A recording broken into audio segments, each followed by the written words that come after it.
Hello, welcome to the channel. Today we're going to be talking about what to do when your opponent is on your wall. So let's get into it. The first thing you have to understand is that HP advantage is going to be the main thing that influences what options you should go for. Okay, so if you're able to be easily one-shot by a shotgun, so if you're around like 100 HP, you're essentially looking to make plays where you can guarantee that you're not going to die. If you have around 200 HP, things are different. You can play a lot more risky because you know even if you get shot, you can recover. In this video, I will cover mainly how to not fuck up, but also how to punish your opponent when they're making a mistake right on your wall. First, let's talk about what your options are when you're HP disadvantaged. The reason we're going to talk about HP disadvantage first is because a lot of these concepts are also going to apply when you're equal HP or HP advantage, and it'll help you understand what is a good interaction for you to take, so where you are favored in the interaction. All right, and the way I'm going to explain these concepts is by showing you a couple key positions and showing you what your options are from those positions. So the first position that we're going to talk about is this far left position. So when your opponent is all the way right here on the left of your cone. If your opponent's just standing here, there's really not much you can do. And the reason is because no matter what edit that you make, so let's say I do an open edit or a window edit, our opponent, always has pretty close access, if not already has the access to shoot us. Okay. And yes, and this is what you have to understand about an edit and shoot type of attack, is that it does generally favor the person performing the edit. So I would say, yes, it is probably like a 60 to 70% chance that this play actually works out, where if I just edit and shoot and quickly reset, maybe they don't return damage, or maybe I hit a lucky one pump and they die. But we don't want to play in this scenario where we're HP disadvantaged. We don't want to gamble that our opponent is not going to pre-fire us. Okay, so the main issue is that they're going to be able to pre-fire us no matter what we do, no matter what edit we do. Also, sometimes when you open an edit and shoot, sometimes they can even play reactively and still get the shot off. So just to explain this a bit more clearly, you are always in the advantage when you do an edit and shoot type of play, but it is not guaranteed that you don't get damaged back. Okay, and this is due to a couple factors such as latency. So when we go through here, generally latency is in your favor due to the latency being more than your ping is. It's more like maybe 150 milliseconds of latency when we perform this edit. Okay, it's not like your ping and then on the way back, it's not 60 milliseconds. Okay, the delay between me confirming the edit and receiving the event from the server to change the wall state, it is not 60 milliseconds. And that makes it advantageous for us because we're shooting no matter what, right? We're just holding our left click here and we're shooting as fast as possible, but our opponent has to react, and that's about 200 milliseconds. And I would say latency tends to be over, 150 milliseconds, and the shotgun pullout time being 350 milliseconds. Okay, it's a bit of math, but either way, it tends to favor you because the shotgun pullout time is 350 milliseconds. Your opponent's reaction time is 200 milliseconds. By the time they see the edit open, and when I mean by the time they see it, like literally the server is sending to them to change the state of this wall. Okay, by the time they see that, it's already 150 milliseconds in or more, and essentially due to the fact that they're reacting, it tends to be favorable for us because we're not reacting, right? We're just editing and shooting no matter what. Okay, so that's probably the main reason that the edit and shoot attack tends to favor the person that is performing it. Okay. But there's also a couple other reasons, such as, you are just taking the initiative. So obviously there's an advantage in terms of you're the one making the play. You're not really reacting to the scenario. So you're already kind of set in your ways and they're not. And I feel like that tends to give a mechanical advantage in terms of hitting the shot harder or hitting the shot at all or knowing what to do. So, our opponent, when we go for an edit and shoot, maybe they think about going for a cone flip, or maybe they think about unpeaking, or maybe they think about switching to their pickaxe. And either way, they're thinking about these things, we're not. And then that gives us a bit of an advantage because they could fuck up something. So there's a lot of reasons. We can also line up our crosshair much better than they can because we can finish the edit in a way where our crosshair is on our opponent's head or to the left of our opponent's head, allowing for a very easy shot. All right, so generally in edit and shoot, tends to be pretty strong for the person that's performing it. But in this scenario, we can't afford to be counter damaged. Like usually the person will get the first shot at a bare minimum, the person that's performing the edit and shoot, but we can't afford to get the first shot and then still get shot, or we can't afford to get pre-fired because we're 100 HP or so, right? And one shot and we're dead. Okay. And some of you guys might be thinking, okay, what if you just do a center window here and just perform a peek? Well, in my edit, my 3 types of attacks video, I outlined exactly why peeks tend to be ineffective nowadays. It's because there's 2 parts to a peek. Just to really briefly go over this, there's 2 parts to a peek. The first part is where you're unpeaking the peek so that you're not exposed when you're open the edit. The second part is actually performing the peek, which takes more time. So all of this takes a lot of time, and during that time, your opponent can, do something to mess up the peek. All right. So whether that be, just walking out of the peek, okay, so using their movement to avoid the peek, or taking the wall with their shotgun, right? Or performing a cone flip and they're just like completely safe. They have options, and when you do a peek and it's like slow like that, it just doesn't tend to favor you. Okay. And also every time that you make an edit on your wall, I'm not saying every edit has to be the most high impact, insane shit in the world, but basically every time that you do edit your wall, you kind of are technically like just pickaxing it for your opponent. Okay. So it does open up opportunities for your opponent, and it kind of does put you in a worse position by having your builds low like this. So you can kind of think of like editing your wall as pickaxing your wall. So whenever you edit your wall, it should, be a reasonable opportunity. And certainly we're not going to go for this kind of thing where, it's very likely that it's not going to result in anything. Okay.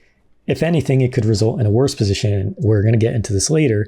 And that's if your opponent has the wall, it's inherently kind of bad positionally because, they can edit and shoot and use their AR, or they can set up a peek. They can do all the options that we're about to talk about, what you can do defensively. They can force a 50-50 by just getting in. Okay. So, don't get confused by this video, by the stuff I say in this video. The person that has the wall is almost always in the advantage in scenarios, all right, in these interactions. The person that has the wall is definitely the one in the advantage. Okay, coming back to this far left position, I know I just explained like a ton of concepts, but they were all necessary for you guys to understand this. We cannot go for a peek here because it is too slow and our opponent can just unpeek, perform a cone flip, take the wall, whatever. We cannot perform an edit and shoot because at any given point, our opponent can pre-fire us. We cannot even perform an edit bait because once again, they can pre-fire us. All right. Any little Timmy can just randomly shoot their gun and pre-fire us. This is why the top level fighters, they don't just die to random shitters in very like structured, controlled scenarios like these, because it's literally like, why would you take a gamble like this? Why would you just take a gamble for no reason like this when any random shitter could definitely pre-fire? Okay, so this is where I'm going to give you guys this idea of combining an edit and shoot and a peek. So the main issue with the edit and shoot is that we can get pre-fired, right? But what if we could do an edit and shoot and they couldn't pre-fire us? What if it was more like this, where if they go for a pre-fire, they just shoot our wall? All right. The issue with the peek was that it took too much time to unpeek and repeek. But what if that time just wasn't there? Okay, what if it was immediate? What if I shot my shotgun as soon as possible, but it was still a peek? This is where you get into this idea of an edit and shoot plus a peek attack. And technically, this can be done by, peeking yourself, like performing the peek yourself. Most of the time I see myself successfully using this in my fights is when our opponent is performing a bad peek, when our opponent is making a mistake. Okay, so the primary mistake that your opponent can make from this position is actually just slowly sliding to the left here. Okay, even if they're holding W, it's not fast enough. All right, so this is going to be the primary mistake you're going to be looking for in this scenario where your opponent is all the way to the left here. And essentially what you're going to do is as they're coming to the left, you're going to time it in a way where by the time you open the edit and shoot, they can't actually shoot you back because they're essentially just like looking at the wall, right? So when they're doing this, if they decide to pre-fire or react or anything, they just shoot the wall. Okay, so this is what I call an edit and shoot plus peek attack, because you're combining them doing a shitty peek. So it's still a peek, even if it's them doing the peek. Okay, they're just taking a shitty peek, a left hand, and it's too slow. And we're combining an edit and shoot because we're obviously changing the state of the wall, similar to like an edit and shoot. Okay. So once again, your main option from this position is going to be, wait for them to slide over to the side and see what they're going to do. And usually I punish this with a center window, but also, this bottom right, 3 tiles edit is very strong as well. Even a peanut butter is okay. When we do the peanut butter here, we're not looking to like do the peanut butter like this. We're looking to just look at them doing like a shitty peek, right? Technically, the right window as well. So let's talk about the center position now. Now that you guys know exactly what you need to be looking for and how to punish your opponent, what is safe to go for when they're in this corner here, what about the center here?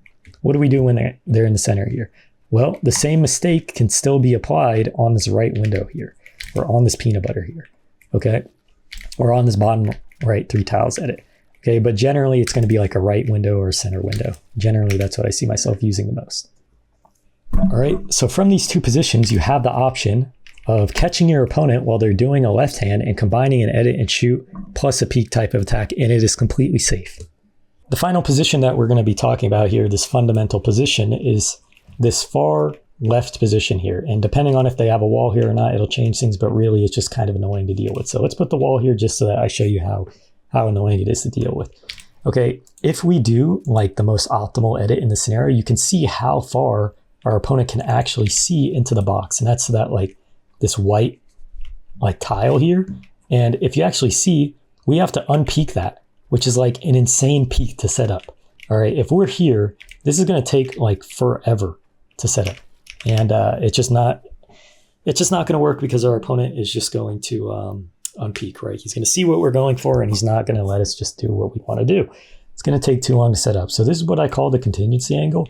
Essentially, like as a last resort, it's a pretty solid option to just go in this corner here because our opponent really has to unpeak things hard in order to set up a proper peak. Okay. So typically what I recommend to do here is just simply edit bait. All right. If you can edit bait, then, and notice how I say typically, because this is not a typical scenario being HP disadvantage. All right. So no, your option is not to edit bait here. But a lot of the times, yes, you're going to be able to edit bait here because if your opponent shoots and you keep the wall, they're in a very bad spot for you to just like, just perform an edit and shoot while they're on shotgun cooldown. Okay. And speaking of shotgun cooldown, what you have to understand about this is all this stuff doesn't really matter if your opponent is on shotgun cooldown. If your opponent's on shotgun cooldown, you can do whatever the fuck you want. And this is just a general principle that applies to every scenario in this game. If your opponent is on shotgun cooldown, you can do whatever you want. You can go for peace. You can go for a wide edit. You can do whatever you want, literally anything, because they're on shotgun cooldown and they can't threaten you. Okay. All right. But in this scenario, let's say they're like, obviously we're not talking about shotgun cooldown here. We're talking about if they're in that corner. Okay. So we know that the peak is kind of like shit to go for. All right. But we do have another peak that we can go for here. And that's this. All right. So this is, once again, the same concept as before. We're combining an edit and shoot attack with a peak in order to guarantee that we can't get hit. Okay, so all the same problems as before. What if they pre-fire? What if they react to us editing and shooting and return damage? What if they take the wall when we perform a peak? What if they unpeak the wall when they perform it? All the same exact concepts that we talked about with this position and the center position. All the same issues. All right, and it's the same solution. Okay, because this is the main way that we're going to guarantee that we never get hit when we're in HP disadvantage and we never die. Okay, so when we do this, essentially, the safest option is going to be to hide behind our cone here. So let's say they pre-fire here. What's going to happen? They pre-fire here. They're not going to hit us for 100 here if we're crouched behind it. Okay, they might clip us a little bit, but, they're not going to hit us for 100. And yeah, you do have to kind of account for them jumping and stuff. If they're jumping, then it's not going to work. So you have to time it so that they're at the bottom of their jump. So guys, timing is everything wall to wall. Timing is almost everything in this game in general. All right. So, you do have to pay attention to how your opponent is jumping and when they're catching you with some random bullshit. All right. And you have to be critical of yourself. So if your opponent's doing some random shit like jumping or mantling or whatever, and it causes the technique to fuck up, you have to understand that it's on you to account for that, right? So if they're jumping, you have to time it so that it's at the bottom of their jump. All right. But either way, if they pre-fire, if they react, they're going to shoot the cone. And then we just have a peak here. And then if you understand peaks, you understand like we have the advantage there in terms of peeker's advantage, and they should not be able to return damage just because we have too much peeker's advantage there. Okay. So once again, your main option is going to be to combine an edit and shoot with a peek. Okay, even if they're in this far right corner, you have an option, and that's to use this cone here. So that pretty much covers how to not die to pre-fire and then playing reactively. But there's one more thing that you have to worry about, and that's getting your wall taken. If your wall is low enough to be taken, you shouldn't go for any of these options. And I kind of saved this for later because I think this would kind of get in the way of the other explanations. But just understand that, you know, if your opponent gets your wall at any point and you're still right in front of their wall, it's kind of an issue.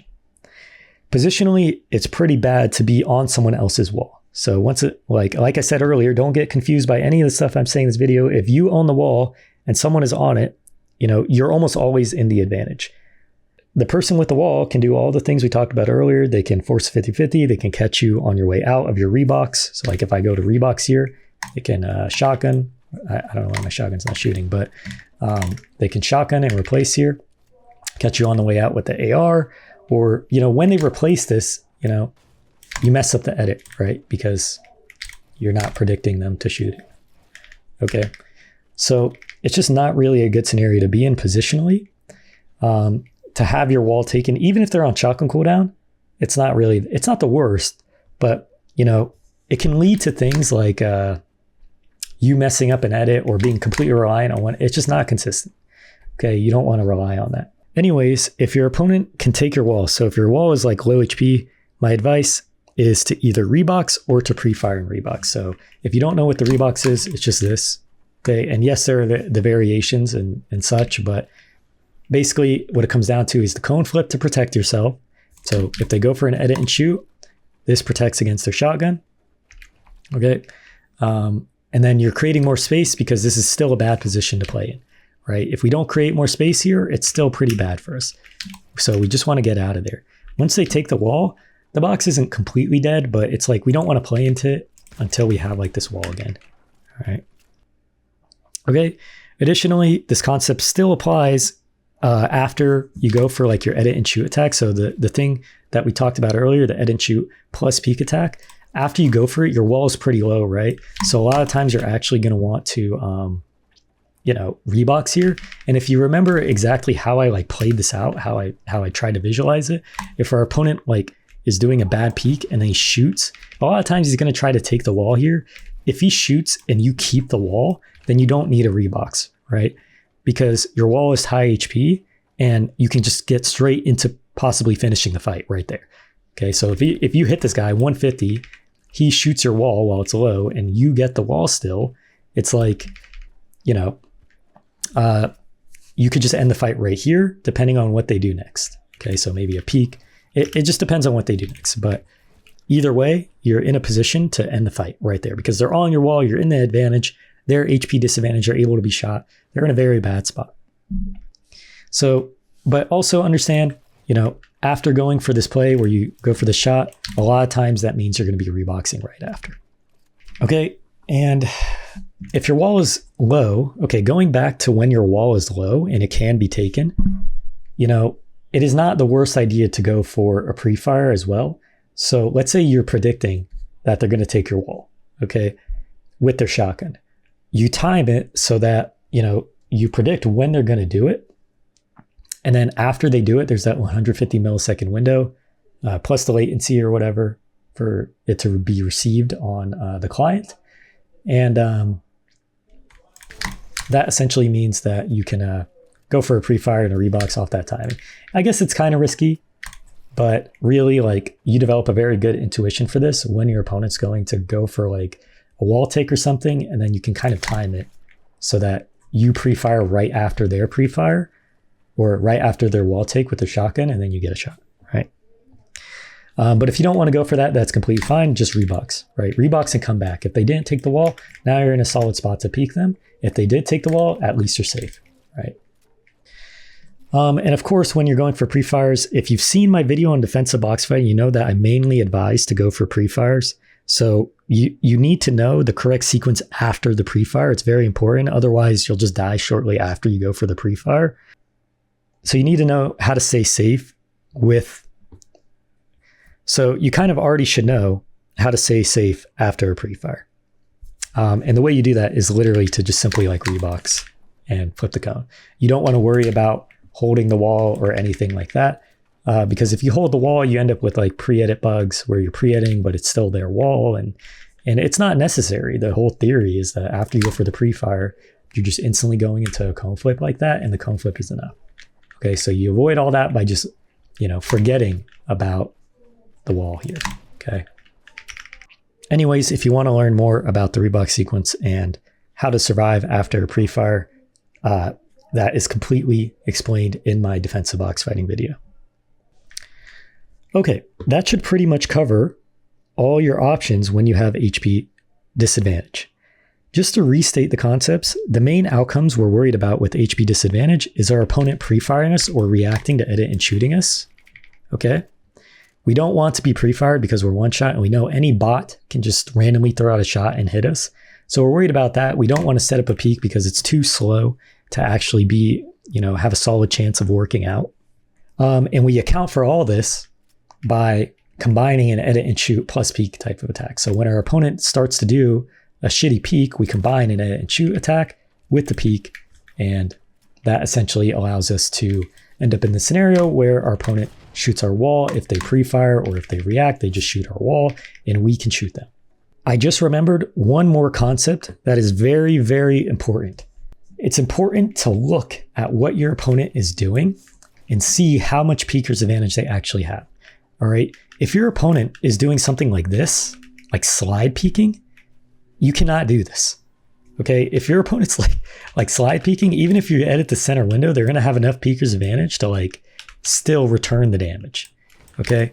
So it depends on their speed as well. As a general rule, more speed equals more peeker's advantage. Okay. So if they're slide peeking, it's kind of a no-go. And if they're going faster, that oftentimes means that you have to, only take a shoulder shot. All right. You can't hold out for that max. Maybe it depends on the peak as well, depending on what they're doing. Like if they're if they're sprint slide jump peaking, if they're doing something like, I don't know, this, then maybe like this edit could be good. All right. But either way, you want to account for the speed that they're going for. And that's going to determine how hard of a shot you go for, if at all. If they're peaking too quickly, then you can't really go for anything. That's kind of the truth. Okay, so if they're going too quickly over to the side, there's not really anything. I guess there is this one technique that you can do. And basically the technique is this: make them think that you're going to take the shitty peek and then just reset early and pre-fire their pre-fire. Or not their pre-fire, but pre-fire their shot, essentially. So you just kind of reset early and you pre-fire. It's a bit rare to actually pull that off, but it is an option, I guess. If they're going really fast, it is kind of an option, yeah. Okay, so that actually covers all your options when you're HP disadvantage. Let's talk about all your options when you have equal HP or HP advantage. So let me just remake another box. Okay, so going back to the base theory, when you have 200 HP, you can afford to take a shot as long as you know you are able to recover. So this is where you should start to take those 60% to 80% success rate plays, because even if it doesn't work out, you're good. This is the mentality you need to end fights fast. So like I said earlier, edit and shoot is always going to be stronger for the person that is doing the edit and shoot attack. So edit and shoots are a solid option. So if our opponent's right in front of us, this becomes a good option, right? This becomes a good option. Even just the window and the edit and shoot, that's a decent option, all right? So like I said earlier, generally the person that's performing the edit and shoot is favored in that interaction. Generally, I'd say you don't really want one go-to option for this scenario, as it's kind of a feeling thing as to which option will win the fight by the largest margin. All right. So as you get better, you kind of don't want just one go-to, at least for this scenario, you don't want just one go-to option, because maybe another option results in you winning the fight without taking damage back. Or if you can get a shot without taking damage back, that means you don't have to waste time healing up. You can get straight into your attacks, right? Straight into approaching their box. Okay. So for me, at least, this is mostly a feeling thing as to what option is going to be the best. Okay. But either way, edit and shoots are a solid option. Edit baits are an option. So once again, because you can afford to get pre-fired, because you can afford to take that shot, edit baits are kind of solid as well. Okay. Peaks are technically an option. So going back to this like center window edit to peak this angle right here, it's technically an option, but once again, I rarely ever go for peaks because they're just not that effective. And then one option that I see that a lot of people tend to forget is going for height and then attacking. Okay. When you're about 1 to 2 tiles above your opponent, so like let's say I'm equal HP and I just see my opponent just drop down, it's kind of like a surprise factor for me to go like this. All right. So I get it because they're expecting that I'm going to be focused on the wall here and I just instantly edit out. Right. You have to understand when you're about 1 to 2 tiles above your opponent, that's pretty much where all of your build fight attacks are from. Okay. So that includes things like, going for doubles. All right. I want to go for doubles here. I'll go for like maybe a different like this. I don't know. But either way, you can see like most of your attacks are from here. You got your side jump reads, your mongrel classics. You got your drop down attacks. Okay. So that would be like this, whatever. So you have all your build fight attacks when you're kind of like 1 to 2 tiles above your opponent. So it's a very strong position. And, just don't forget that it is an option to turn it into a build fight, especially if you're good at build fights. All right. I would say oftentimes it's theoretically the best option as well. And of course, going back to the start, don't forget that you still have the option to do an edit and shoot plus a peek attack. Okay, so going back to that idea of winning the fight by a larger margin, this is like your safest option, right? So if they're just making that mistake, you might as well, like the mistake we talked about where they go to their left here, if they're going slowly, then, that's pretty much guaranteed damage without being return damage, right? So why not go for that? Okay, so don't forget that same concept still applies. That's the whole reason why I explained the HP disadvantage before the HP advantage and the equal HP, because all these concepts still apply. All right, guys, that pretty much covers what to do when someone is on your wall. This doesn't cover, more advanced approaches like this where, of course, the concepts still are always there, right? This is the great thing about memorizing solutions and actually solving things is that you learn the concepts and you can apply them to other scenarios. But yeah, it is true that, this won't completely help you when they're doing more advanced approaches like this or this, right? Okay. When they're doing something like this, it's a bit different. It's not the same system, right? That's why you need to have a system for this to counter this, a system to counter this, a system to counter, left hand if you want, system to counter the top, this. Okay. You need a system to counter each issue that you face. All right, guys. See you guys next time.